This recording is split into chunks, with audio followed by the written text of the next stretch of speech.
Buenos días, iglesia. Bienvenido a un día más en nuestra nueva forma. Quiero bendecirlo. Espero que esta sea una mañana que traiga mucha alegría a su vida.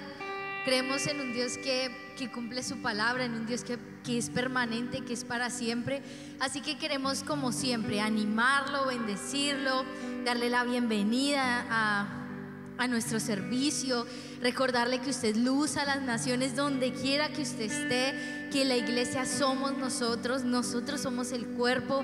Así que sé que extrañamos mucho estar en unidad, en comunión, pero esto va a hacer que nuestro fuego por Dios arda, que estos no sean tiempos de menguar, sino de crecer en el Señor. Así que quiero que nos acompañes con esta oración para iniciar nuestro día. Padre, te damos gracias, Dios, por esta mañana bendecida, llena de tu gloria, llena de tu poder. Gracias, Jesús, porque tu palabra nos habla de algo hermoso, y es que todas las cosas ayudan a bien a los que aman al Señor, a los que de acuerdo a tu propósito han sido llamados y destinados en ti.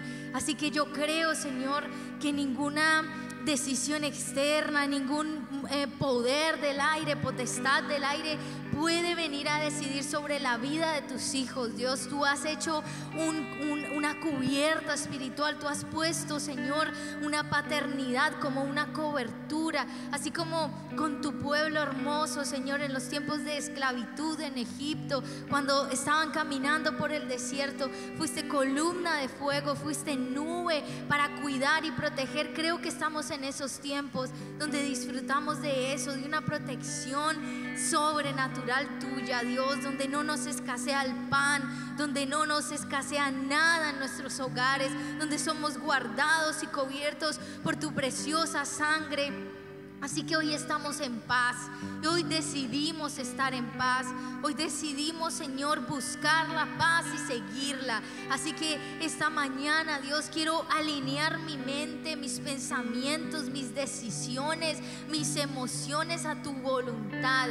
Que mis sentidos hoy estén puestos en ti, mi corazón, lo que tú tienes para mí. El deleite de mi corazón es estar adorándote, alabándote. Sabemos, y Señor, tú conoces nuestro corazón, tú sabes cuánto extrañamos poder estar juntos, pero tú nos recuerdas, tú eres mi iglesia, y donde tú estás, ahí yo estoy. Así que levanta tu oración, tu cántico al Señor en esta mañana en tu hogar, y deja que la presencia de Dios fluya con toda libertad, llenando todo espacio, toda identidad agrietada, y aún tus vecinos que no tienen la oportunidad de conocer a Dios, que esta sea la oportunidad donde sientan su presencia a raíz de tu alabanza y tu adoración. Hoy queremos creer en un Dios que gobierna sobre todo, en un Dios que reina, que de principio a fin tiene todo planeado, un Dios que es bendito por siempre, por la eternidad, un Dios que supera todas nuestras expectativas, todos nuestros pensamientos, todo es mucho más grande en ti, Jesús. Así que hoy es una mañana de recordarnos el Dios fuerte, el guerrero, el que va delante de nosotros, el que, como dice Amós en tu palabra, si el león ruge, ¿quién no tiembla? Si tú dices, ¿quién no profetiza? Así que vencemos en el nombre de Jesús toda intimidación demoníaca que ha querido tomar la vida del creyente, del profeta, del siervo de Dios, para traer destrucción, para traer amargura, para traer potestades de muerte, de depresión, de ansiedad. Oro en el nombre de Jesús y hablo al Espíritu para que traiga vida, para que despierte al gozo de su Señor, a la plenitud completa. Recordar que el Dios que nosotros tenemos es un Dios de vivos y no un Dios de muertos. Lo bendecimos esta mañana, bendecimos este tiempo y declaramos que será un tiempo de guerra espiritual, de victoria. Todos, si nos habían sitiado, si habían tomado nuestros pensamientos, hoy te despiertas, hoy te activas, hoy te levantas. Hoy las cárceles no tienen poder sobre tu vida. Pensamientos de incapacidad, iniquidad que se ha levantado para tomar autoridad sobre tu vida, hoy en el nombre de Jesús tienes la autoridad para hacerlo caer en el nombre de Jesús. Así que Toma tu autoridad, la autoridad que Dios te dio como hijo, para vencer en esta mañana y declarar: hoy son cielos abiertos. Hoy es una mañana de victoria sobre mis emociones, de victoria sobre mi mente. Si te han visitado pensamientos inmundos, hoy será un día de victoria sobre tus pensamientos. Volverás a Jesús si ese fue tu problema. No te preocupes, Jesús está a la puerta y llama. Abre la puerta de tu corazón, disponte a recibir lo que esta mañana Dios tiene para ti. Jesús, te bendecimos, te adoramos, te exaltamos, levantamos tu nombre en alto, en el nombre de Jesús. Amén y amén.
Pueden contener al que ha de venir. Sol de justicia comienza a brillar. Sus ojos de fuego nos encenderá. Y el Espíritu y la novia dicen ven. Y el Espíritu y la novia dicen ven. El león rugirá, toda la tierra temblará. Mi Jesús volverá, junto a su pueblo reinará. El león rugirá, toda la tierra temblará. Mi Jesús volverá, junto a su pueblo reinará. Ven a reinar, la,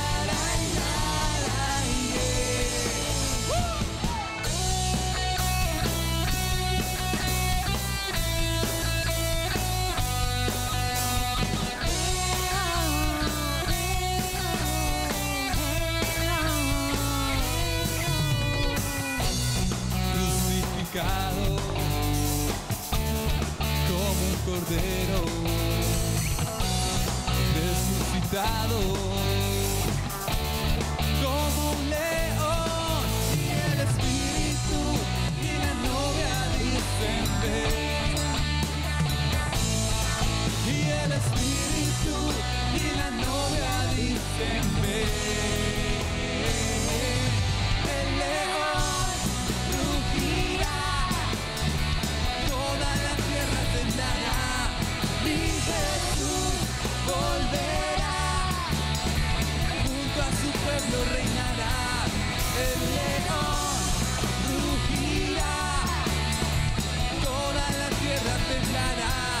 Mi Jesús volverá, junto a su pueblo reinará. El león rugirá, toda la tierra temblará.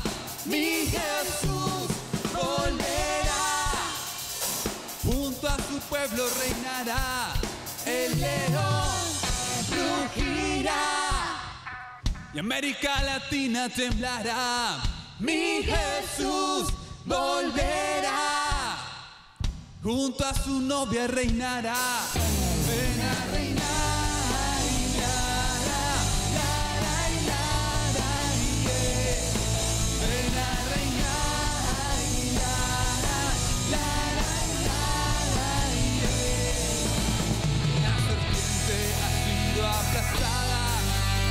La muerte ya fue vencida, la cruz está vacía, vacía. ¿Cuántos lo creen? Ha vencido el león. El león rugirá.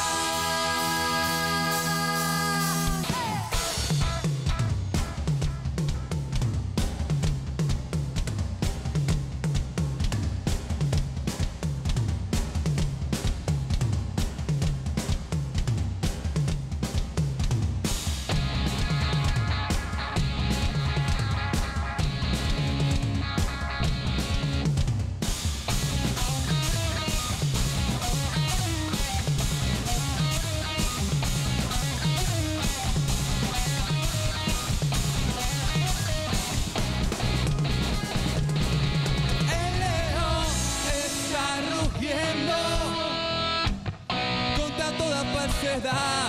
El león está rugiendo, trayendo libertad. El león está rugiendo, arrancando toda máscara. El león está rugiendo. ¡Luz de las naciones!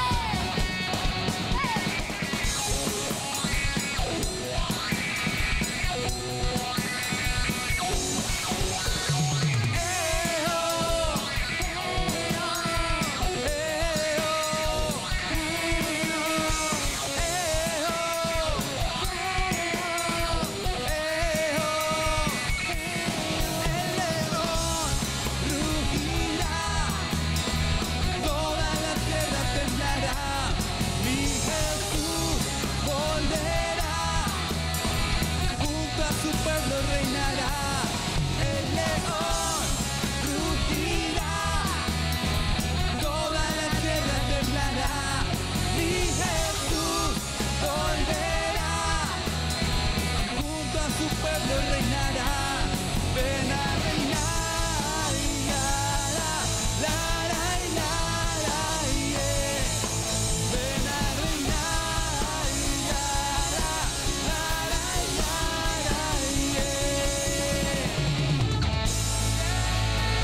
Lo creemos, Jesús.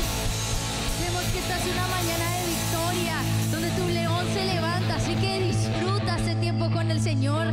Vamos a celebrar, vamos a movernos, a trascender este tiempo, esta temporada, esta situación terrenal. Vamos a trascender, vamos a confiar en el Señor y va a ser un tiempo de bailar. Diga hoy: yo soy libre y voy a bailar en su amor. Así que prepare su mejor baile, porque esto apenas está empezando.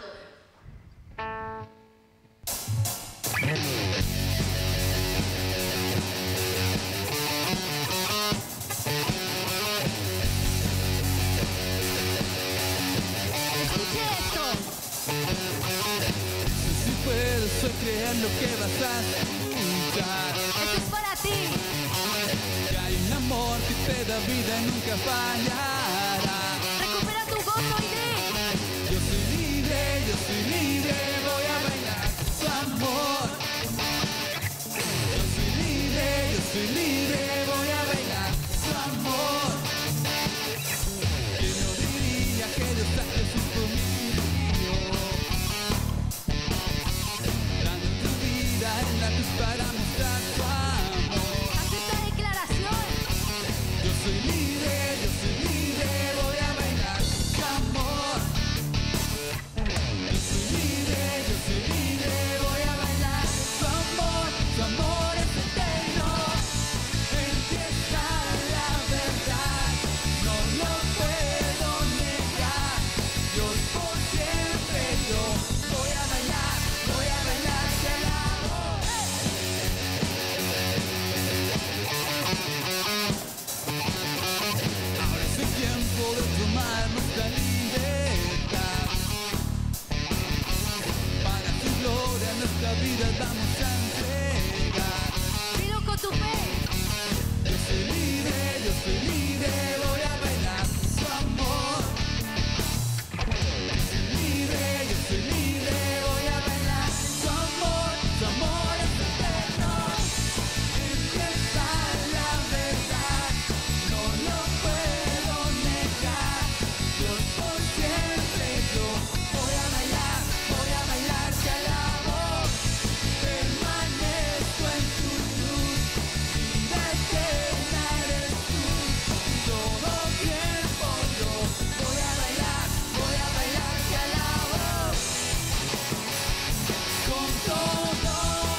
Amén.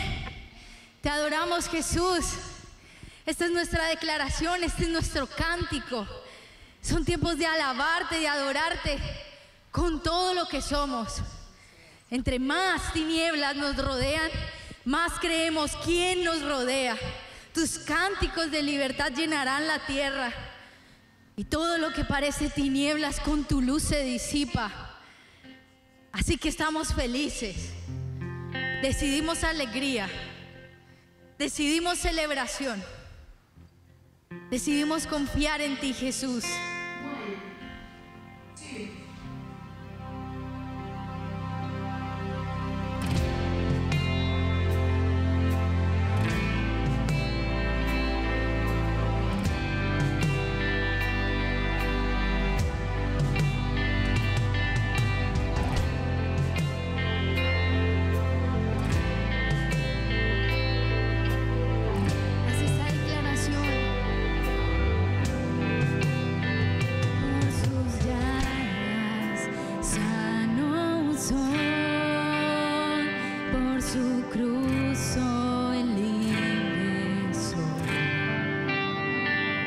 Su sangre limpió soy,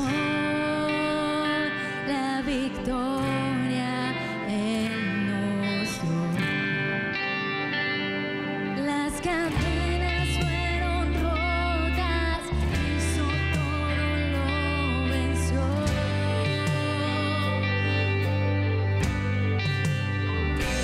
Ha ganado la batalla, hizo todo.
estás el Rey, sentado en majestad. Eres eterno Dios.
Gracias, Padre, por tu fidelidad. Hoy solo nuestras voces deciden cantarte aleluya. Aleluya por cada muerte que nos llevó a ser nuevos en ti. Aleluya por cada proceso del ser humano que lo transforma más y más a tu imagen. Aleluya porque al final, cuando cielo y tierra pasen, tú reinarás. Te veremos sin fe. Abriremos nuestros ojos y viviremos contigo para siempre. Aleluya por eso. Aleluya por el reino que has traído a esta tierra. Porque ninguna potestad, ningún demonio, ningún principado pudo frenar tu victoria. Nadie pudo hacerlo. Te adoramos, Jesús. Te adoramos, Jesús. Y que hoy nuestro cuerpo retome sus fuerzas. Que nuestra alma recuerde quién es tu Dios, quién es tu Señor, quién pelea por ti, quién ganó la batalla. Nadie hay más grande que tú. Tu pensamiento nadie lo iguala. Gracias, Jesús, porque estás haciendo que muchos corazones vuelvan su mirada a ti. Alineen su caminar a lo que tú nos estás llamando a hacer. Que hoy tu palabra sea espíritu y sea vida. Cada cuerpo, cada alma, cada mente. Que ninguna ave de rapiña quiera comerse y pueda comerse esta semilla que será sembrada. Y será sembrada en tierra fértil, en un pueblo humilde, dispuesto a escuchar la voz de su Hacedor, de su Dios. Oramos por sanidad. Cada persona que esté viendo esta transmisión, oramos por sanidad para su vida, sanidad emocional que está surgiendo ahora en el nombre de Jesús.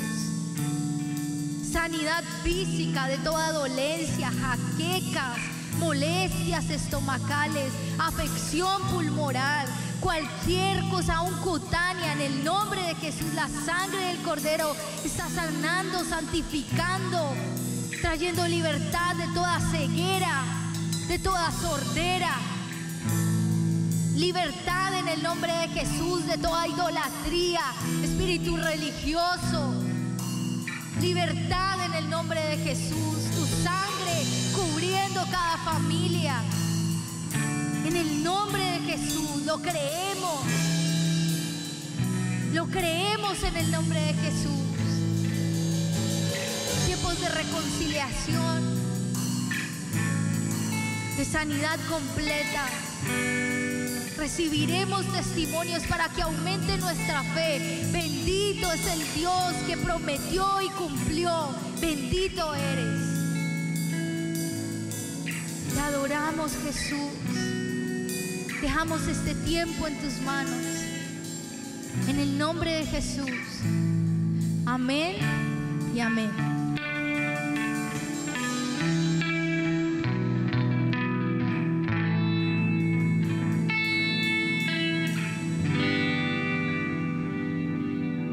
Hola, muy buenos días.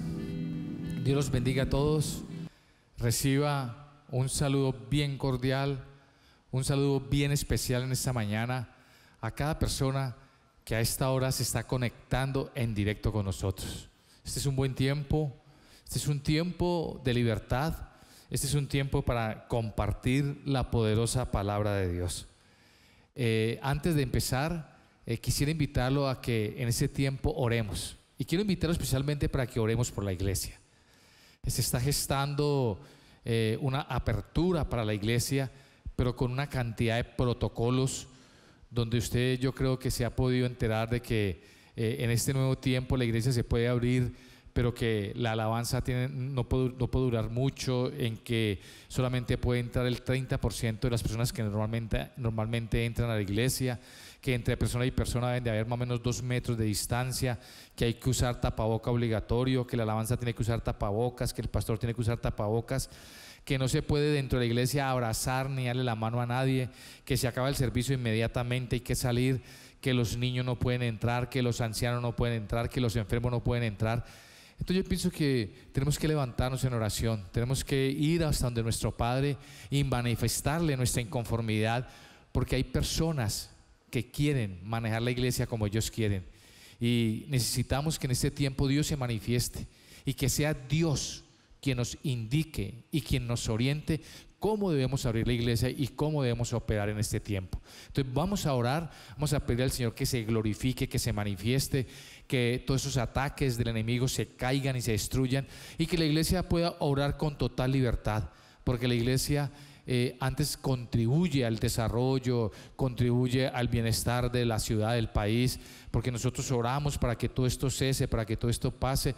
Nunca la iglesia ha sido un obstáculo para que el país esté peor o que el coronavirus se propague más. Entonces yo le invito a que pongamos este tiempo en las manos del Señor y vamos a darle gracias a Dios, porque sabemos que Él se va a manifestar. Padre, en esta preciosa mañana, Señor, te damos muchísimas gracias por este tiempo, Señor, y por esta oportunidad preciosa, Señor, que tú nos das para venir delante de tu presencia, Señor, para manifestarte nuestra inconformidad como nuestra autoridad suprema, Señor. Como pastores, Señor, como iglesia, no estamos de acuerdo, Señor, que personas extrañas quieran manejar la iglesia como ellos quieren, cuando tú fuiste quien la creaste, cuando tú fuiste quien la diseñaste, Señor, cuando eres tú, Señor, quien nos enseña, quien nos indica y quien nos dirige la manera, Señor, en que nosotros debemos obrar en este tiempo, Padre.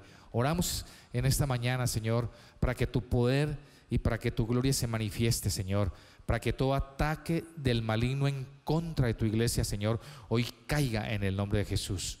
Padre, colocamos en tus manos este tiempo, Padre, y te pedimos, Señor, que esta palabra que tú tienes preparada para nosotros sea una palabra que reconforte, que sane y sobre todo, Padre, que nos desafíe en este tiempo, Señor, a ser mejores, a avanzar, Señor, a entender que hay un propósito tuyo para nuestras vidas, Señor, que estamos llamados por ti, Señor, a crecer espiritualmente, a madurar espiritualmente, a avanzar en medio de la dificultad, Padre, que como hijos tuyos, Señor, nosotros tenemos tu unción, tenemos tu presencia, Dios, que eres tú, Padre, quien determina, Señor, quiénes somos, Dios, no las circunstancias que están pasando, Padre.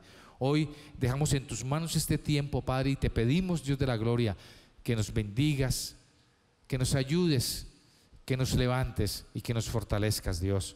Quedamos en tus manos en el nombre precioso de Jesús. Amén y amén. Quiero invitarlo a que habla su Biblia en la carta del apóstol Pablo a los Gálatas, en el capítulo 4, versículo 19.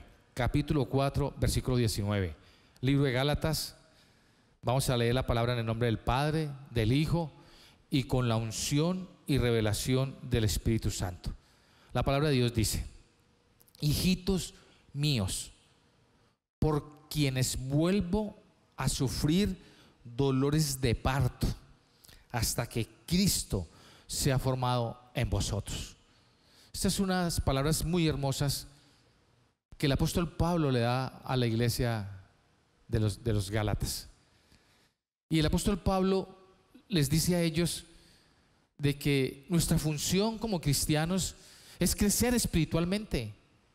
O sea que si Dios viene y Dios redime mi vida, Él redime mi vida para restablecer una comunicación conmigo y para, a través de esa comunicación conmigo, formar el carácter de Cristo en cada uno de nosotros. Por eso esta palabra que yo quiero compartir en esta mañana se llama la honra de Dios. La palabra se llama la honra de Dios. Y lo que yo quiero que usted entienda a través de este mensaje es que usted que me está viendo, usted que está conectado en esta mañana, y yo somos la honra de Dios.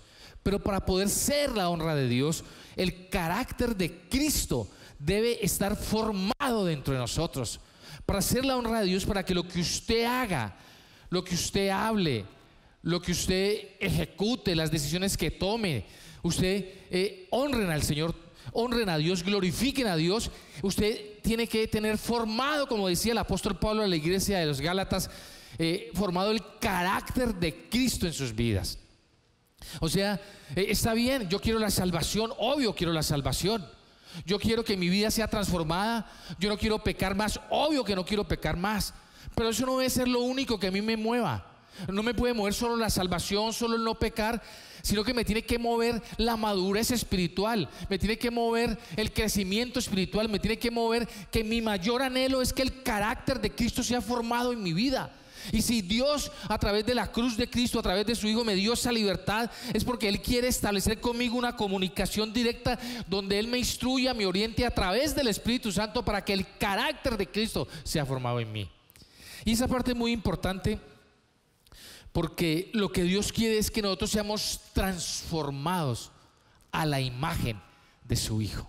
Eso es lo que Dios quiere.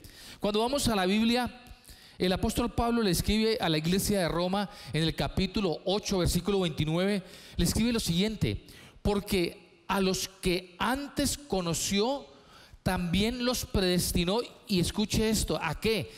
Para que fuesen hechos conforme a la imagen de su Hijo, para que Él sea el primogénito entre muchos hermanos. O sea, el propósito de Dios es que usted y yo seamos hechos, transformados, convertidos conforme a la imagen, conforme al carácter de su Hijo Jesús, para que Él sea mi hermano mayor, para yo formar parte de la herencia del reino. Eso es lo que la palabra está diciendo. O sea, que usted y yo somos morada del Espíritu Santo, y es el Espíritu Santo el quien nos forma o nos conforma a la imagen de Cristo. Y no es una imagen corporal, no es que tú te parezcas físicamente a Él. Es una imagen, cuando habla de la imagen, es al carácter de Cristo, al carácter de Cristo formado en tu vida. ¿Por qué? Porque cuando una persona ve que el carácter de Cristo está en ti, esa persona es atraída a Jesús por medio de tu testimonio. Muchas veces nos andamos preocupando y preguntando por qué mi familia no se convierte, por qué los amigos no se convierten, le compartimos a mucha gente y no se convierte. Y yo te invito ahí, si tú eres uno de esos, que te preguntes ahí donde estás: ¿el carácter de Cristo está en mí? Porque no tienes que hablar, ni tienes que predicar de Jesús. La gente tiene que ver a Jesús en ti, y es tu testimonio lo que va a arrastrar que mucha gente quiera conocer a Cristo Jesús. En la carta del apóstol Pablo a la iglesia de Éfeso, les hace esa recomendación en el capítulo 4, versículo 13. Voy a leer la versión Palabra de Dios para Todos. El Señor le dice a la iglesia, a través de Pablo a la iglesia de Éfeso, le dice lo siguiente: este trabajo debe continuar hasta que estemos todos unidos en lo que creemos y conocemos acerca del Hijo de Dios. Y escuche esto muy bien: nuestra meta es convertirnos en gente madura, vernos tal como Cristo y tener toda su perfección. Esa debe ser tu meta y esa debe ser mi meta. Está bien, la salvación la perseguimos y la queremos y la anhelamos. La santidad, el que seamos transformados en no mentir, en no robar, en no ser violentos. Pero la mayor meta es que yo quiero parecerme a Jesús. Yo quiero tener el carácter de Jesús en mí. Esa es mi meta. O sea, ¿por qué? Porque para poder entender esta parte del carácter, usted debe entender que nosotros tenemos temperamento, tenemos carácter y tenemos personalidad. ¿Sí? Entonces, cuando uno no conoce de Cristo y uno, digamos, nace pues, naturalmente como uno se cría. O sea, yo nací y fui formado por personas que estaban a mi alrededor, mis padres, amigos, jefes, profesores, compañeros, familia, ¿sí? Y formaron un temperamento en mi vida, no un carácter. Formaron un temperamento que hacen que yo reaccione a circunstancias, que yo reaccione con violencia, que reaccione con rabia, que reaccione con indiferencia, que reaccione de pronto de una manera inmadura. Ese es el temperamento, o sea, la manera natural con la que tú viniste, con la que tú fuiste creado, ¿cierto? Y viene el carácter, y el carácter es que el Espíritu Santo, escúchame esto, es el Espíritu Santo cuando viene a tu vida y toma el control tuyo, y ese temperamento lo transforma y lo vuelve carácter. Y cuando es carácter es cuando el carácter de Cristo está formado en mí. Y viene la parte de la personalidad, que la parte de la personalidad es el reflejo o de tu temperamento o el reflejo de tu carácter. Y si yo tengo el carácter de Cristo, mi personalidad refleja el carácter de Cristo. Y si yo tengo el carácter de Cristo y mi personalidad refleja el carácter de Cristo, soy testimonio. Y si soy testimonio, mucha gente quiere conocer a Cristo por el testimonio que tú y yo damos. Amén. Entonces, nuestra meta como cristianos debe ser esa, que el carácter de Cristo sea formado en nosotros. Y es bien importante que usted pueda entender lo que significa que el carácter de Cristo sea formado en usted. Porque, escúchame esto que te voy a decir, el carácter es el que hace o el que define el que tú tengas éxito en la vida o no tengas éxito. Es el carácter el que hace que tú prosperes o no prosperes, que tú crezcas, que tú madures, que tú avances. Lo que hace que todo eso se pueda dar es el carácter, porque el carácter define la actitud. O sea, con qué actitud tú enfrentas las circunstancias. En este tiempo, con qué actitud tú estás enfrentando todo lo que estamos viendo. El coronavirus, el desempleo, la necesidad económica, el aislamiento, el estar en la casa metido todo el día, el estar todo el tiempo compartiendo con mi esposa y mis hijos. O sea, ¿cuál es la actitud tuya frente a esas circunstancias? Pues esa actitud tuya no la define usted, la define el carácter que hay en usted. Entonces, el carácter define su actitud, el carácter define las decisiones que usted toma. Cuando se está enfrentando a algo que puede ser fuerte o puede ser sencillo o simple, es el carácter que usted tenga el que define qué decisión usted va a tomar con respecto a esa circunstancia. O sea, el carácter define tus decisiones, el carácter define tus acciones, ¿sí? Por eso, mira, te voy a dar algunos beneficios así muy rápidamente, te los voy a mencionar nomás, algunos beneficios del carácter de Cristo en mi vida. Cuando el carácter de Cristo está en tu vida, un beneficio es que tú aprendes a elegir tus amigos. Casi siempre no sabemos elegir los amigos. Los elegimos en nuestras emociones porque es chistoso, porque es agradable, pero muchas veces son nuestras amistades las que nos conducen a hacer cosas incorrectas. Cuando el carácter de Cristo está formado en tu vida, ese carácter te enseña a elegir cuáles son tus amistades.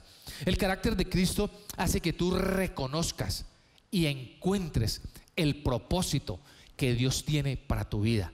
Y eso sí que es bien importante, que tú reconozcas el propósito que Dios tiene para tu vida. Porque cuando tú reconoces el propósito que Dios tiene para tu vida, tú sabes lo que quieres, tú sabes en qué tiempo lo quieres y tú sabes cómo lo consigues. Y todas tus actitudes, todas tus decisiones, todo lo que tú enfrentes está alrededor de ese propósito, de eso que tú quieres, de esas decisiones que tú quieres tomar. Entonces, uno muchas veces habla con la gente hoy día y nadie sabe lo que quiere. O sea, hay gente que pareciera que está perdida, no sabe lo que quiere, no sabe cómo lo va a conseguir. Si no sabe lo que quiere, pues mucho menos sabe cómo lo va a conseguir.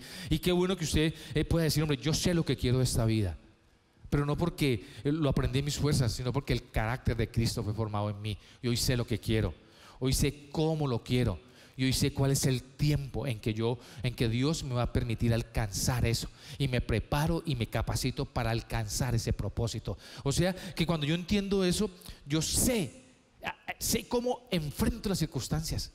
Mire, muchas veces hay circunstancias que usted enfrenta, que usted no sabe qué hacer, que usted queda como paralizado, como que queda ¡plof! Y eso es porque el carácter de Cristo no ha sido formado en ti.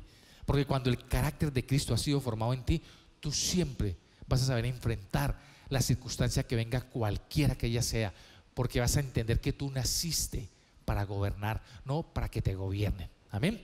Otra cosa que es bien importante que forma el carácter de Cristo en tu vida es que el carácter de Cristo te vuelve una persona transparente. La Biblia dice que nosotros somos cartas leídas, somos iguales en cualquier parte, somos iguales en la iglesia, somos iguales en la calle, somos iguales con los amigos, somos iguales en la casa. Usted es el mismo siempre, usted nunca pierde su integridad. Otra cosa que hace el carácter de Cristo es que te hace entender que necesitas corrección, que necesitas dirección, que necesitas de alguien a quien tú rendirle cuentas. En estos días hablaba con mi esposa, que se está leyendo un libro de liderazgo de John Maxwell, y me comentaba como muy impactada por algo que había leído, y decía, me contaba mi esposa que John Maxwell decía de que él había estudiado las personas importantes de ministerios que habían caído, y casi la mayoría de esas personas que habían caído porque nunca le rendían cuentas a nadie. Y decía John Maxwell que él entendió eso, y que lo primero que hizo es buscar una persona, una autoridad a la que él pudiera rendirle cuentas. Cuando el carácter de Cristo está formado en tu vida, tú te das cuenta que tú necesitas a alguien en tu vida que unja como una autoridad, que te direccione, que te corrija, que te instruya, y no te vas a molestar ni te vas a indisponer porque te corrigen, te vas a alegrar porque sabes que la corrección es una bendición, como lo vamos a ver ahorita. También otra ventaja del carácter de Cristo es que cuando el carácter de Cristo está formado en tu vida, tú tienes identidad de hijo. Tú sabes quién sos de Jesús, no tienes que demostrarle nada a nadie, solamente tu relación íntima con tu Señor, porque tú sabes quién eres en Él, qué piensa Él de ti. No tienes que estar cambiando tu manera de ser, tu manera de pensar para influenciar, para mostrarle a otros cosas que no sos. Tienes una identidad de saber que soy un hijo de Dios. Y otra cosa bien importante que produce el carácter de Cristo cuando está en tu vida es que cuando el carácter de Cristo está en tu vida, tú nunca te dejas influenciar por el mundo. O sea, si tú nunca te dejas influenciar por el mundo, tú nunca vas a caer en adicciones, en alcohol, en vicios, en drogas, porque el carácter de Cristo está en ti. Esas son unas ventajas del carácter de Cristo. Ahora, mira que hay algo bien importante, y es que la Biblia nos alerta sobre qué situaciones impiden que el carácter de Cristo sea formado en nuestras vidas. Porque Dios lo quiere hacer, pero el enemigo no quiere que tú lo hagas. Entonces el enemigo pone cosas enfrente tuyo, situaciones, circunstancias que quieran entorpecer ese propósito que Dios tiene, que es formar el carácter de su Hijo Jesús en ti. Entonces la Biblia te alerta sobre eso, y la Biblia te dice que hay situaciones que tú y yo tenemos que conocer, que impiden que el carácter de Cristo sea formado en tu vida y tú dejes de ser la honra de Dios. Y eso está en el libro, en la carta del apóstol Pablo a la iglesia de Éfeso, en el capítulo 5, versículo 15 al versículo 18. Vamos a leerlo. Dice la palabra del Señor: mirad pues con diligencia cómo andéis, no como necios, sino como sabios, aprovechando bien el tiempo, porque los días son malos. Por tanto, no seáis insensatos, sino entendidos de cuál sea la voluntad del Señor. O sea, la voluntad del Señor es que el carácter de Cristo sea formado en tu vida. Y el Señor te advierte hoy, dice: mira cómo andas, sé diligente en analizarte todos los días, en mirarte todos los días, en no ser necio, en ser sabio, en entender de que Dios tiene una voluntad para ti, y es que el carácter de Cristo sea formado en tu vida. Y después dice algo tremendo donde concluye el versículo 18, dice: no os embriaguéis con vino, en lo cual hay disolución. Antes bien sed llenos del Espíritu. Entonces te está diciendo que no te embriagues con vino. ¿Qué hace el vino? El vino te embriaga. Y cuando el vino te embriaga, el vino roba tu voluntad. Y cuando el vino roba tu voluntad, tú haces cosas que tú no pensabas hacer. Otros manejan tu vida, otros te dicen que tienes que hacer. Y como es el Espíritu Santo que está en tu vida, porque somos la morada del Espíritu Santo, la que forma el carácter de Cristo en ti, en la Biblia te dice: pilas, no se embriague con vino, no permita que nada rompa, que nada tome el control de tu voluntad. Ahora la pregunta es: ¿qué toma el control de tu voluntad? Y ahí es donde usted tiene que ser sabio. Y te vas al Edén. Y algo que perdió Eva en el Edén fue que perdió su voluntad, porque el enemigo vino y la atacó y robó su voluntad, y cogió su voluntad y la llevó y la direccionó para que ella se alimentara del árbol del mundo. ¿Cómo lo hizo Satanás? A través de los sentidos de Eva. Manejó sus emociones, manejó sus sentidos. Entonces hoy en día cuando dice no te embriagues, es qué emociones te embriagan, qué emociones toman el control de tu vida y qué emociones te atrapan, qué emociones te embriagan y te hacen perder el rumbo y te hacen desviar y terminas haciendo cosas que no debes hacer. Entonces lo que el Señor te está diciendo en esta mañana es que tienes que poner mucho cuidado con tus emociones, ¿sí? Y las emociones no son malas, y las emociones existen, porque a uno siempre le dicen no sea emocional. No, yo soy un ser emocional, porque soy un ser emocional porque Dios me diseñó para demostrar mi afecto, para demostrar el cariño, para demostrar el amor hacia los demás. Entonces yo soy un ser emocional. ¿Dónde está el error o dónde está el peligro? En que tus emociones las maneje el mundo y no que tus emociones las maneje el Espíritu Santo.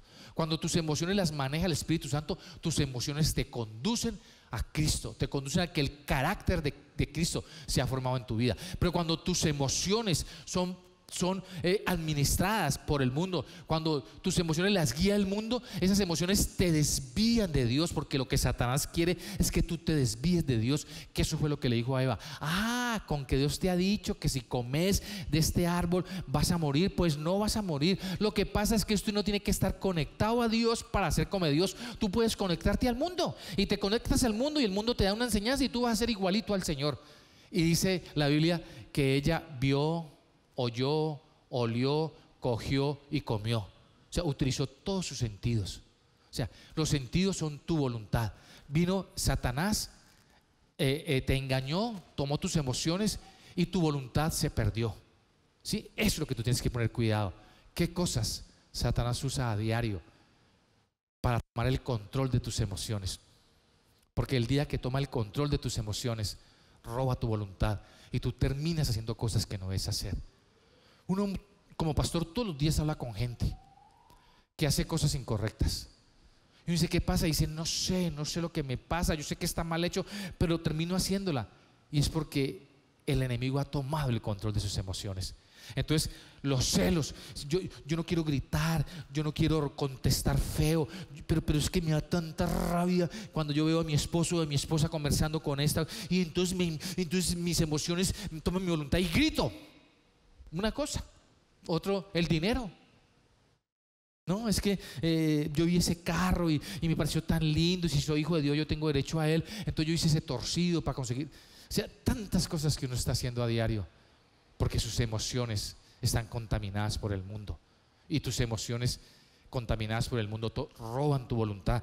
Y el Señor te está diciendo hoy: no permitas que nada te embriague, no permitas que nada robe tu voluntad, porque hay disolución, porque se pierde la integridad, porque serías uno aquí en la iglesia muy santo, muy lindo, y en tu casa serías otro, una persona altiva, altanera, grosera, prepotente. En la calle serías otro, haciendo torcidos, haciendo cosas incorrectas, buscándole la salida por otros lados, saltándose los procesos. Entonces Dios está diciendo: no os embriaguéis con vino, en lo cual hay disolución, o sea, perder la integridad. Dice: antes, más bien, sea lleno del Espíritu Santo.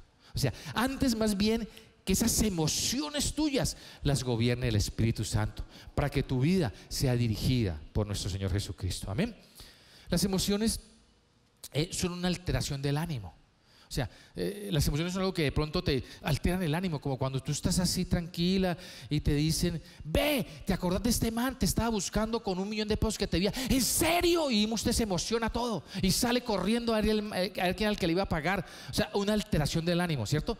Pero ¿cuál es el problema? Las emociones tienen 3 características. Uno, primero, la alteración del ánimo es intensa y es pasajera.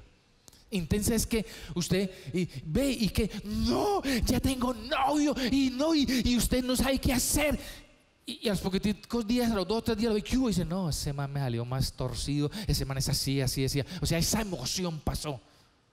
Y al contrario, ¿no? Uno habla muchas veces con gente y le dice, no, pastor, ya sé, ya tengo la idea para poner el negocio. ¿Qué vas a poner? Voy a poner una venta de arepas y yo sé, en esa cuadra la gente come arepa toda hora. Yo voy a madrugar y eso salta y grita y yo sé que me va a ir bien. Y sí, una emoción tremenda. A los 2 días que iba, dice, no, el negocio se dañó, más malo, nadie compra. O sea, es intensa la emoción. Es una alteración del ánimo intensa. O sea, usted se pone eufórico, pero eso en un segundo se apaga. Esa es una característica de una emoción. Por eso tú no vives por emociones, tú vives por principios. Amén. Y otra cosa, otra característica de la emoción es que es agradable o puede ser penosa. Agradable, que te produzca alegría y gozo, o penosa, que te produzca tristeza, desánimo, desaliento. Gente que está desanimada, gente que no quiere emprender un proyecto, gente que siente que todo se perdió. Y es porque sus emociones están siendo dolidas por cosas que han pasado. Esa es otra característica de la emoción. Y otra característica de la emoción es que la emoción va acompañada de una expresión corporal, ¿sí? Entonces, usted nunca ve a nadie, no, más aburrido, no. Usted, al aburrido usted lo ve, no, man, eso está terrible, no, está... O sea, esa emoción de aburrimiento está acompañada de una posición del cuerpo en derrota. No, esto no es nada sano. O el contrario, no, contento, no, el negocio, no, el empleo, no, eso me va a salir, no, el préstamo, y di el préstamo y me salió el préstamo y compré el carro y vos estás así, y al mes que hubo, no tengo con qué pagar, me van a embargar, el carro me tocó esconderlo, me lo van a quitar. Emociones. ¿Por qué? Porque las emociones te llevan a tomar malas decisiones. Porque las emociones te lanzan de cabeza a cosas que vos no tenés la capacidad y la posibilidad de pensar y mirar si es correcto o no. ¿Cuánta gente se endeuda por emociones y cree que es fe? Y confunde la fe con las emociones. No, yo tengo fe que Dios me va a dar un carro y lo voy a comprar. Pero ve, pues si es que con lo que ganas ni siquiera alcanzas a pagar los gastos de tu casa, no sé, pero yo sé que Dios me lo da, ¿cierto? Entonces confunden las emociones con fe. Y las emociones son muy peligrosas cuando son dirigidas por el mundo. Te llevan a malas decisiones, te llevan a adicciones, te llevan a vicios, te llevan, inclusive hay gente que se casa por emoción, pero no sabe ni lo que es el matrimonio, no sabe si es el tiempo del matrimonio, no sabe si es el hombre o la mujer que Dios tiene para ustedes.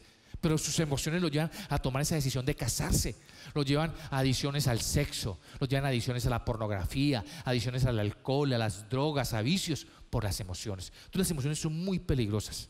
Entonces por eso la Biblia te advierte hoy, y el Señor te dice en su palabra, el Señor te dice mucho cuidado, no se deje embriagar por sus emociones. Porque cuando usted se deja embriagar por sus emociones, usted pierde la integridad, hay disolución, pierde la integridad, usted pierde el dominio propio que el Espíritu Santo le da, y usted empieza a actuar por impulsos, por placeres y por deseos. Entonces, como el fondo del tema es que usted tiene que honrar a Dios, usted es la honra de Dios. Para usted poder ser la honra de Dios, el carácter de Dios, de Cristo, tiene que estar formado en usted. Entonces hay 4 emociones de las cuales usted se debe cuidar mucho, porque estas 4 emociones impiden que el carácter de Cristo sea formado en tu vida.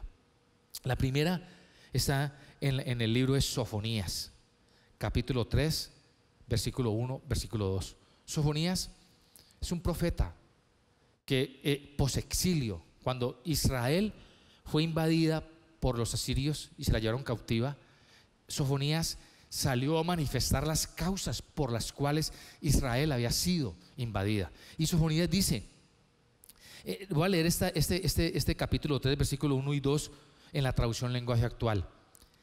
Qué mal te va a ir, Jerusalén. Eres una ciudad desobediente y maltratas a los demás, estás llena de pecado. Escuche esto, no aceptas consejos de nadie, ni permites que se te corrija. No me buscas ni confías en mí. O sea, la primera emoción que impide que el carácter de Cristo sea formada en tu vida es tu reacción negativa a la corrección. ¿Sí? O sea, si alguien te corrige, te molestas. Si alguien te dice, si viene una autoridad tuya, líder, pastor, papá, mamá, profesor, y te dice de algo que estás haciendo incorrecto, te molestas, te fastidias, te cargas con la persona, no quiero volver a verlo, se ensañaron contra mí. Es una emoción. El que tú no aceptes la corrección, en tu actitud, cómo reaccionas tú frente a la corrección, negativamente o positivamente. Mira lo que dice 2 de Timoteo, capítulo 3, versículo 16 y versículo 17. Toda la escritura es inspirada por Dios y útil para enseñar, para redarguir, para corregir, para instruir en justicia, a fin de que el hombre de Dios sea perfecto, enteramente preparado para toda buena obra. Y cuando hablo de que enteramente preparado, Dios quiere que tú seas perfecto. Dios quiere formar el carácter de Cristo en ti para que tú te prepares para toda buena obra. ¿Cuál buena obra? Para que tú seas un excelente padre de familia, un excelente esposo, una excelente esposa, un excelente hijo, un excelente estudiante, un excelente trabajador, un excelente empresario, que tú seas un excelente estudiante universitario, un excelente amigo. Eso es prepararse para una buena obra. Y Dios dice, yo te quiero perfeccionar para que cada actividad esa que realices, tú la realices correctamente. Ahora, corregir significa eso. Corregir significa lo que dice la palabra, redarguir, para instruir a la persona a un cambio. ¿Para qué? Para que esa acción incorrecta que está haciendo sea transformada y el carácter de Cristo sea formado en tu vida. Mire, la Biblia te enseña tres cosas a través de la corrección. Lo primero que la Biblia te enseña es que la corrección, y yo creo que tú le pongas mucho cuidado a esto, la corrección trae bendición. Y vamos a leer el Salmo 94:12 en la palabra de Dios para todos. Dice, afortunado al que tú corriges, afortunado al que tú corriges, Señor, aquel a quien le enseñas la manera correcta de vivir. Somos afortunados cuando personas nos corrigen con la palabra, no con sus opiniones, sino con la palabra. Porque la Biblia dice, afortunado al que tú corriges. Cuando yo corrijo a alguien basado en la palabra de Dios, no soy yo corrigiendo, es Dios corrigiendo. Y la Biblia está diciendo, eres afortunado. ¿Por qué eres afortunado? Porque le estás enseñando la manera correcta de vivir. Lo segundo que Dios nos enseña a través de la corrección es que la corrección no es para todo el mundo. Y eso sí que me duele. Proverbios 9:8, Proverbios capítulo 9, versículo 8, en la palabra de Dios para todos te dice, no reprendas al arrogante, porque terminará odiándote. Corrige al sabio y te respeta. O sea, esa gente que tú corriges y te insulta y te enoja y te dice metido y mírate tú, déjalo quieto. Dios tratará con él y algún día él va a pedir ayuda. Pero ese, dice la Biblia, a ese no lo corrijas, porque ese te va a odiar. Entonces, la segunda enseñanza es que la corrección no es para todo el mundo. Tremendo eso. Y la tercera enseñanza, y esta sí es que es bien importante y tú la debes de tomar en cuenta, es que la Biblia dice que la corrección empieza por casa. Y mira lo que dice. Está en Proverbios capítulo 29 versículo 17. Lo voy a leer en la versión Palabra de Dios para todos. Corrige a tu hijo y vivirás en paz. Te sentirás orgulloso de él. Te está diciendo, corrige a tu hijo. Ahí sí no te dice, si es orgulloso, déjalo. No, es tu obligación como padre corregir a tu hijo. Porque cuando tú corriges a tu hijo, la Biblia dice, vas a vivir en paz y vas a estar orgulloso de tu hijo y vas a tener la autoridad para hablarle a otro padre de cómo corregir los hijos. Pero hoy queremos hablarle a los padres cómo corregir los hijos cuando en nuestra casa no corregimos, cuando no tenemos disciplinas en nuestra casa, cuando nuestros hijos hacen lo que quieren, cuando nuestros hijos no tienen límites. Entonces la corrección empieza en casa. Amén. La segunda emoción está en el libro de Jonás. Jonás es un profeta al que Dios llamó para que fuera y advirtiera a Nínive que si Nínive no se arrepentía, él lo iba a destruir. Y Jonás le decía: pero es que yo te conozco, Señor, que tú eres un Dios misericordioso, y yo voy y los reprendo, voy y les digo, y ellos se convierten y tú los perdonas. Y el Señor dijo: ve, obedece, ve y predica en Nínive, y di a Nínive que si ellos no se convierten de sus malos caminos, yo los voy a destruir. Y efectivamente Jonás fue y predicó, y Nínive se convirtió y Dios lo perdonó, y Jonás se enojó. Y en el capítulo 4 del libro de Jonás, versículo 4, en la traducción lenguaje actual, estaba Jonás muy enojado y se le aparece Dios y dice: Dios le preguntó a Jonás: ¿qué razón tienes para enojarte? ¿Cuáles son las razones que tú tienes para enojarte? Diciendo que no hay ninguna razón para que usted y yo no nos enojemos.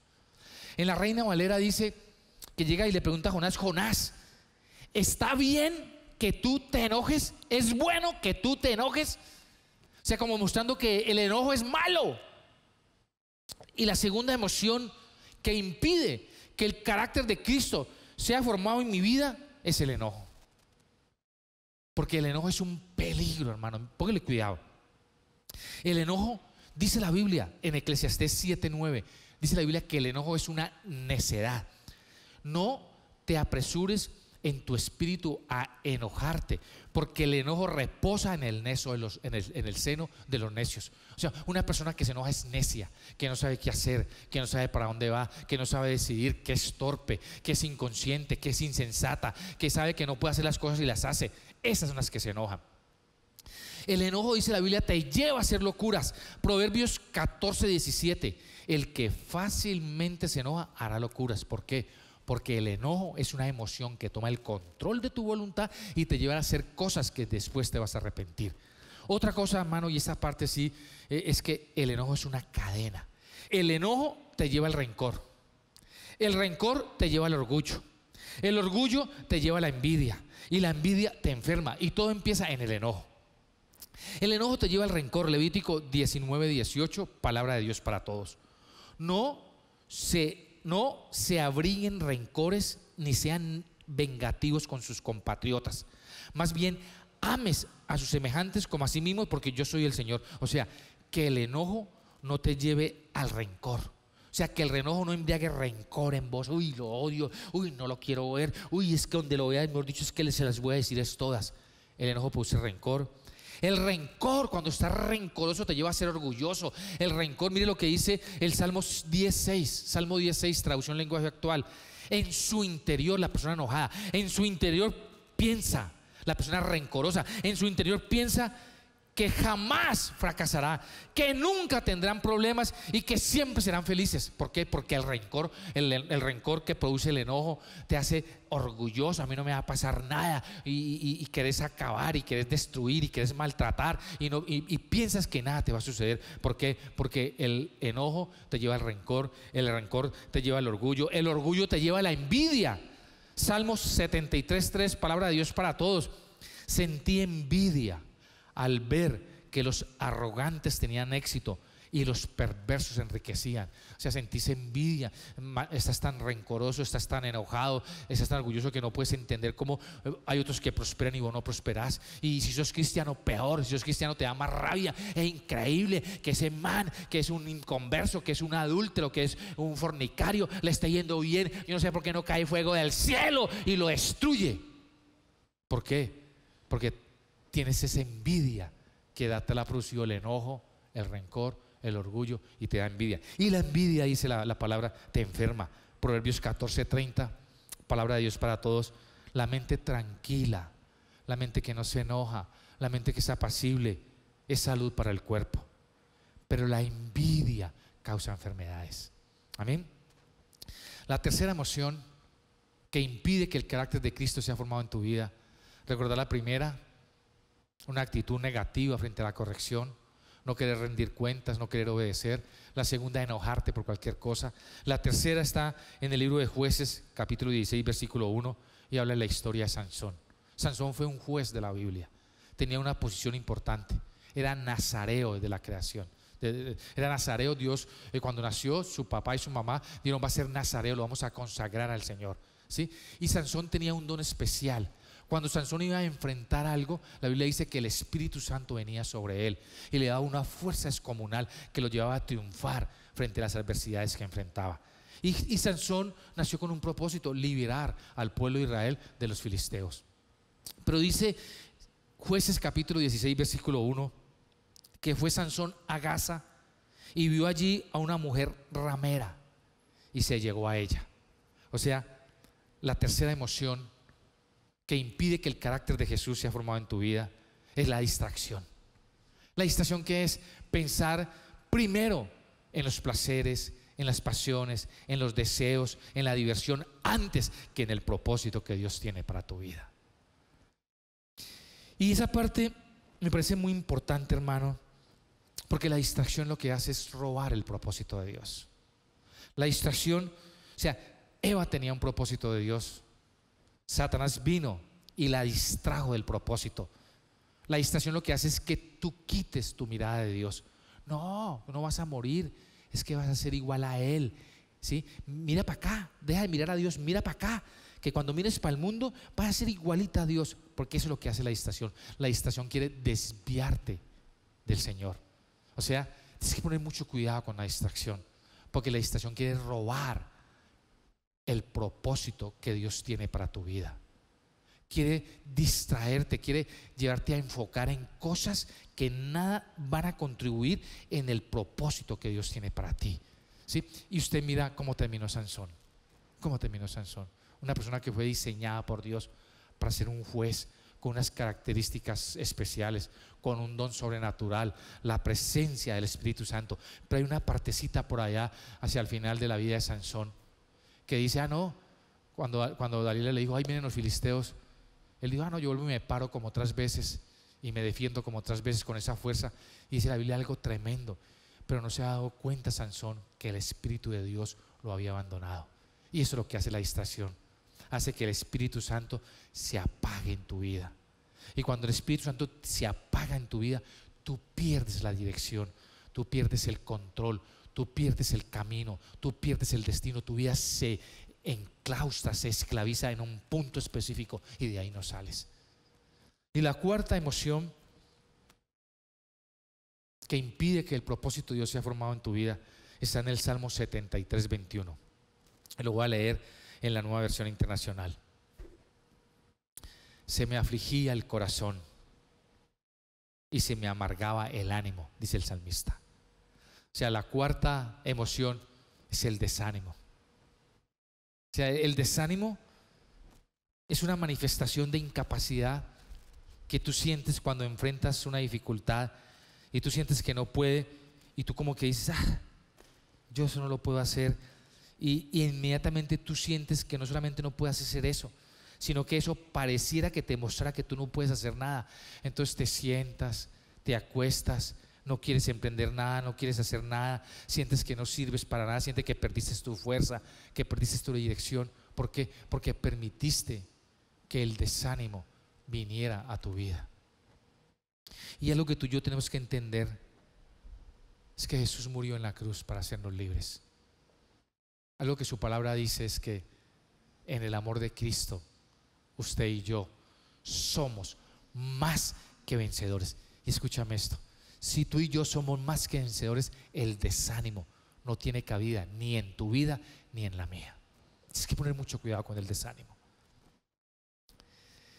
El desánimo produce amargura, el desánimo produce tristeza, el desánimo produce frustración, el desánimo trae murmuración. Mire, ¿por qué la gente murmura? No, la iglesia, no, el pastor, no, la célula, no, la alborada, no, es que no hay que, no, es que en la iglesia no pasa nada.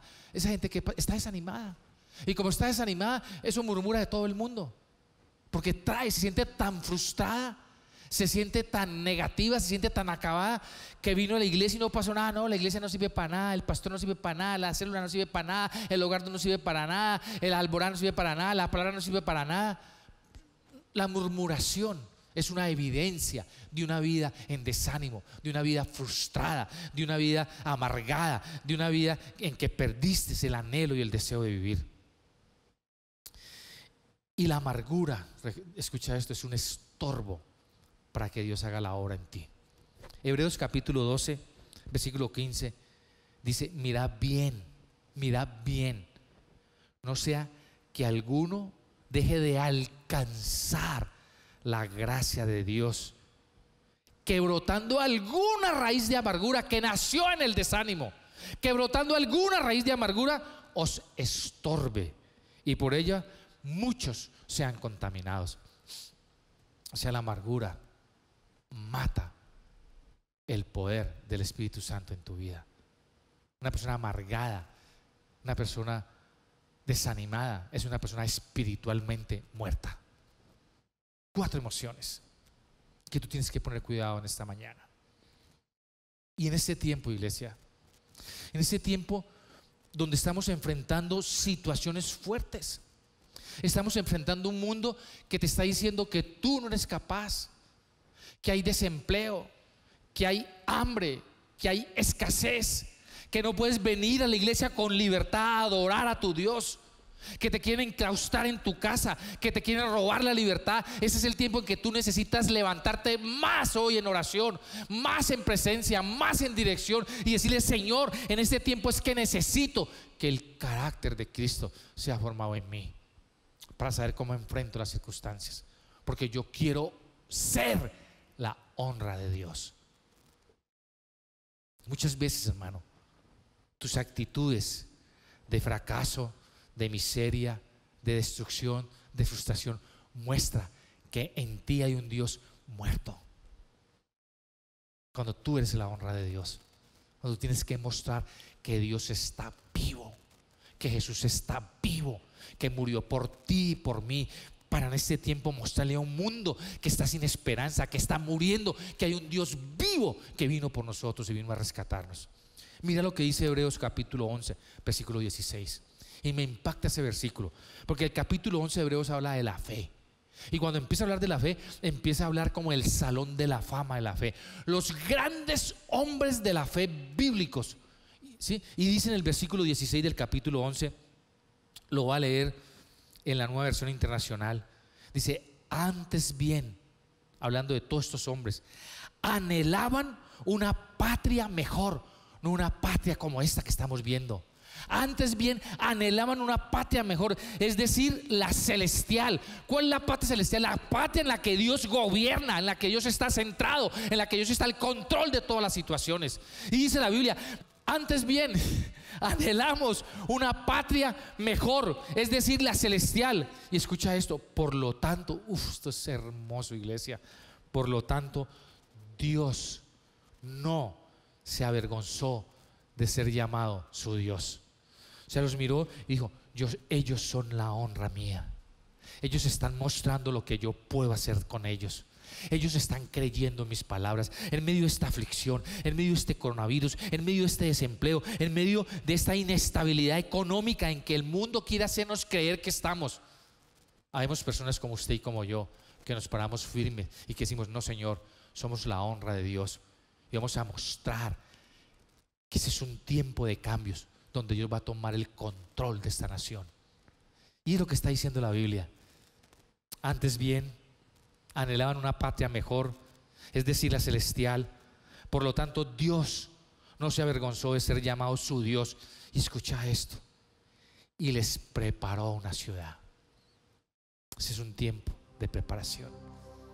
Que Dios prepare esta patria, hermano, que acabe con la corrupción, que acabe con la violencia, que en ese tiempo algo pase, que Dios meta su mano. Pero es tu fe, es el carácter de Cristo en tu vida. Eres tú creyendo, eres tú no dejándote manejar por las emociones, el que hace que Dios mueva su mano y que diga: hermano, no me avergüenzo de ser el Dios de ellos, porque ellos son la honra mía. Y voy a preparar este país, y voy a sanar este país, y voy a levantar un país diferente, para que crean que yo soy Dios. Y en primera de Pedro capítulo 3, versículo 15 y versículo 16, en la versión Palabra de Dios para Todos, mira lo que dice: más bien, hablándote de ti y de mí, preocúpense por honrar solo a Cristo como Señor. O sea, que esa sea nuestra preocupación en este tiempo. En vez de estar hablando bobadas, de incapacidades, peleando, discutiendo, señalando, juzgando, murmurando, dice la Biblia, más bien preocúpense por honrar solo a Cristo como Señor, y estén siempre listos a responder a todo el que les pida razón de su esperanza. Ve, ¿y cuál es tu fe? Ve, ¿y por qué estás tranquilo? Ve, ¿y por qué no estás desesperado? Porque Cristo está vivo y vive en mí. Pero cuando respondan, escuche, pero cuando respondan, háganlo con humildad y respeto, manteniendo una conciencia limpia. Así los que hablan mal de su buena conducta en Cristo sentirán vergüenza por haberlos criticado. Por eso la Biblia dice que al que honra, honra. Si somos la honra de Dios y honramos a Dios, tú honras a Dios cuando tú permites que el carácter de Cristo sea formado en ti. Ahí estás honrando a Dios y Dios te honra, y Dios no se avergüenza de que tú digas que Él es tu Dios, porque tus acciones están mostrando el Dios de la esperanza, el Dios de la fe, porque estás honrando a Cristo. Yo quiero, ahí donde estás, invitarte a que cierres tus ojos allí, que tú digas: Señor, ayúdanos, Dios. Que esta sea una mañana de libertad, Padre. Que esta sea una mañana, Dios, donde esta poderosa palabra quite esas cargas, Dios, esas emociones mundanas, perversas, malignas, que me quieren desviar de tu camino, que quieren distraerme de ti, Padre, que quieren impedir que yo fije mi mirada en ti, Señor. Padre, que sea una mañana de libertad, Dios, que yo pueda enfocarme en ti, como dice tu palabra, puesto los ojos en Jesús, el autor y el consumador de nuestra fe. Que esta mañana, Padre, nada nos distraiga de ti, Señor. Que nos aferremos a tu presencia, que nos aferremos a tu palabra, Padre, y que permitamos, Señor, que el carácter de Cristo sea formado en nosotros en este tiempo en que hay una nación, Señor, que está sucumbiendo por el temor y la desesperación, Señor. Levántanos, Padre, como esos instrumentos tuyos, Dios, para llevar paz, bienestar, sanidad a tanta gente que necesita, Dios. Padre, hoy humildemente, Señor, reconocemos que tú eres nuestro Dios, Señor. Anhelamos, Padre, que tú formes el carácter de tu Hijo precioso en nosotros, Dios, porque hoy entendimos, Señor, que somos tu honra, Padre. Gracias, Dios. Bendice este tiempo. Bendice cada persona que está conectada, Padre, cada persona que está cargada, Dios. Que tu presencia traiga descanso, traiga paz, Dios. Que nos levantemos, Señor, en autoridad, Padre, a creer que tú eres nuestro Dios, a que tú sientas, Señor, como tú le escribiste en Hebreos, y no sea vergüenza que digan que tú eres el Dios. Que no sientas vergüenza cuando decimos: Él es mi Dios, porque lo honramos, porque creemos, porque caminamos en la seguridad de su palabra, Dios. Padre bendito, gracias, Señor. Quedamos en tus manos y en tu presencia, Dios, y te bendecimos con todo nuestro corazón en el nombre de Jesús. Amén. Antes de terminar, yo quiero que mire ahí en la pantalla, aparece el PBX de nuestra iglesia. No duden en llamar si tiene alguna necesidad. Estamos pendientes de usted. Queremos que en este tiempo entienda que hay una iglesia que te ama, que hay una iglesia que está pendiente de tu necesidad, que hay una iglesia que quiere llegar a ti con una palabra, con una ayuda, para que tú sin ninguna prevención llames en total libertad y pidas ayuda si necesitas. También aparece ahí el número de la cuenta de ahorros de nuestra iglesia, para que tú hagas tus ofrendas, tus primicias, tus siembras, tus diezmos. Te bendigo en esta mañana por tu fidelidad. Doy gracias a Dios todos los días por tu vida, porque eres fiel, porque te has presentado delante del altar de Dios no con las manos vacías, sino diciendo: soy un hombre bendecido y de tu bendición, de lo que tú me has dado, traigo a tu presencia. Porque muchas de las ofrendas que tú traes bendicen a muchas personas. De pronto hasta sin quererlo tú, Dios ha usado tu vida para bendecir a otros. Padre, bendice esta mañana, Dios, tus diezmos, Señor, tus ofrendas, tus primicias y tus siembras, Dios. Las traemos con alegría al alfolí de tu iglesia, Padre, porque estamos en una tierra de bendición, Señor. No estamos en una tierra de desastre. No estamos en una tierra, Señor, colapsada, Dios. No estamos en una tierra miserable, Padre. Estamos en una tierra abundante donde tú gobiernas, y de lo que tú nos das venimos y traemos a tu altar. Padre, nos aferramos a tu promesa, Dios. Reprende por nosotros al devorador que quiere entrar a nuestras casas, Dios.